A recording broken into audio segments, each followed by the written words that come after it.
Welcome students. चलिए आज एक नए टर्म के साथ हम आगे पढ़ेंगे। इससे पहले हमने पी ब्लॉक एलिमेंट्स में नाइट्रोजन फैमिली के इलेक्ट्रॉनिक कॉन्फ़िगरेशन के बारे में पढ़ा, उसकी आयनाइजेशन एंथैल्पी के बारे में डिस्कशन किया, एटॉमिक रेडियस के बारे में हमने डिस्कशन किया और इलेक्ट्रोनेगेटिविटी के बारे में डिस्कशन किया। नेक्स्ट अपना जो टर्म है वो है मेटेलिक करैक्टर। तो मेटेलिक करैक्टर के बारे में पढ़ते हैं। मेटेलिक करैक्टर कहाँ से कहाँ कैसे लाई करता है। The elements of group 15 are less metallic than the group 14 due to increased nuclear charge and higher electronegativity of elements of group 15 are less metallic। मतलब कह रहा है कि जो ग्रुप 15 जो होता है उसके जो एलिमेंट्स जो होते हैं ग्रुप 14 के कंपेयर में लेस मेटेलिक होते हैं। क्यों लेस मेटेलिक होते हैं? क्योंकि ग्रुप 15 में क्या होता है 14 के मुकाबले न्यूक्लियर चार्ज बढ़ जाता है और हाइयर जो इलेक्ट्रोनेगेटिविटी है वो भी क्या हो जाती है, ज़्यादा हो जाती है, हाई हो जाती है, जिससे मेटेलिक करैक्टर क्या होगा, लेस हो जाएगा। क्योंकि हाइयर इलेक्ट्रोनेगेटिविटी होने की वजह से जो इलेक्ट्रॉन डोनेट करने की जो टेंडेंसी है वो क्या हो जाएगी, कम हो जाती है, जिससे मेटेलिक करैक्टर उसका कम हो जाएगा। इसी तरह से जब हम ग्रुप में टॉप टू डाउन मूव करेंगे तो मेटेलिक करैक्टर क्या होगा, बढ़ेगा। मेटेलिक करैक्टर क्या होता है, बढ़ता है। और क्यों बढ़ता है? ड्यू टू एटॉमिक साइज, यानी एटॉमिक साइज बढ़ेगा एंड स्क्रीनिंग इफेक्ट जो होगा वो भी बढ़ेगा। यहाँ पर एक वर्ड आया स्क्रीनिंग इफेक्ट, इसको भी हम डिस्कस करेंगे आगे। स्क्रीनिंग इफेक्ट और एटॉमिक साइज दोनों नीचे जाने पर टेबल में क्या होगा, बढ़ेंगे, जिसकी वजह से जो आयनाइजेशन एंथैल्पी है वो क्या हो जाएगी, डिक्रीज हो जाएगी।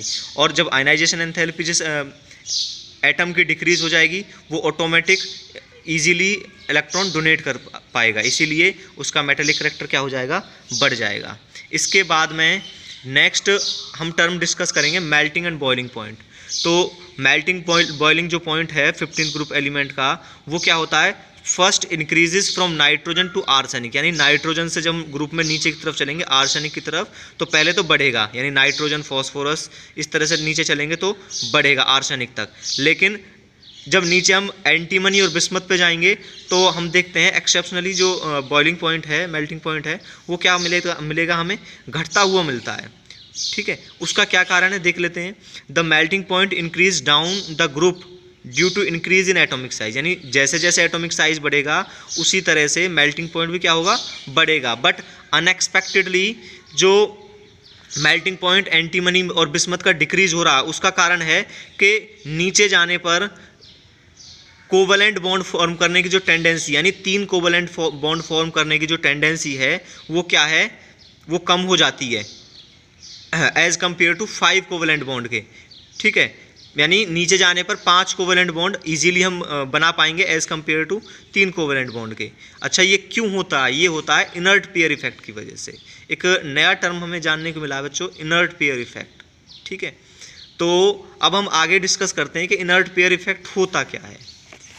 ठीक है, इनर्ट पेयर इफेक्ट के बारे में बताते हैं। यहाँ पे कोई डेफिनेशन मैंने वैसे लिखी नहीं है, लेकिन मैं आपको ऑरली में बता देता हूँ, आगे हम नोट्स में भी इसको डाल देंगे।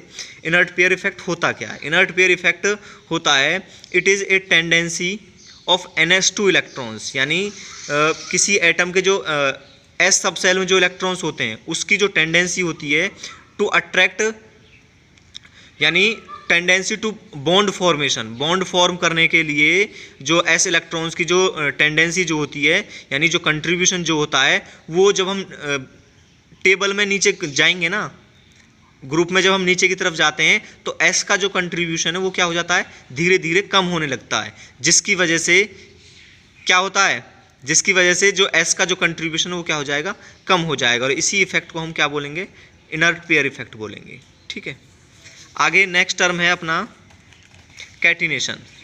पहले जान लेते हैं बच्चों कैटिनेशन होता क्या है।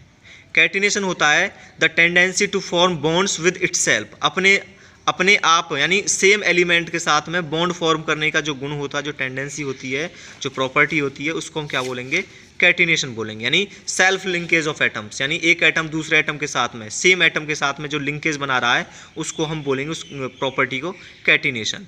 ठीक है, और जो 15 ग्रुप के जो एलिमेंट्स है लाइक दैट, अगर हम बात करें नाइट्रोजन की, तो नाइट्रोजन कैटिनेशन फॉर्म करता है बट इतने ज़्यादा लेवल पे नहीं करता जैसे कार्बन करता है, यानी कार्बन कैटिनेशन बहुत ज़्यादा मात्रा में फॉर्म करता है, लेकिन नाइट्रोजन उसके मुकाबले बहुत कम मात्रा में हम यहाँ फॉर्म करता है कैटिनेशन। ठीक है, इसके बाद में नेक्स्ट टर्म है एलोट्रॉपी। एलोट्रॉपी क्या होता है? एलोट्रॉपी होता है कि एक ही कोई भी जैसे एक एलिमेंट है उसके वो कितनी फॉर्म में पाया जाता है, कितने उसके रूप हैं, यानी हिंदी में हम इसको अपरूप बोल देते हैं।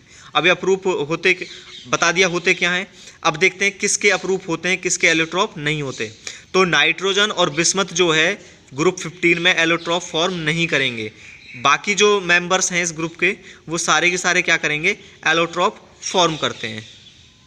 ठीक है, और मेनली यहाँ पर हम बात करते हैं फॉस्फोरस के एलोट्रॉप्स की, क्योंकि हमारे सिलेबस में फॉस्फोरस के एलोट्रॉप्स बहुत ज़्यादा इंपॉर्टेंट है और वो सिलेबस में दिए गए हैं, उन पर हम डिस्कशन करेंगे आगे चल के। तो फॉस्फोरस जो है उसके 3 एलोट्रॉप्स होते हैं, जिनके क्या क्या नाम हैं? White phosphorus, black phosphorus and red phosphorus. और ये तीनों को हम आगे बहुत डीपली आगे हम डिटेल में डिस्कस करने वाले हैं। ठीक है बच्चों, अभी के लिए इतना ही, बाकी आगे मिलेंगे। Thank you.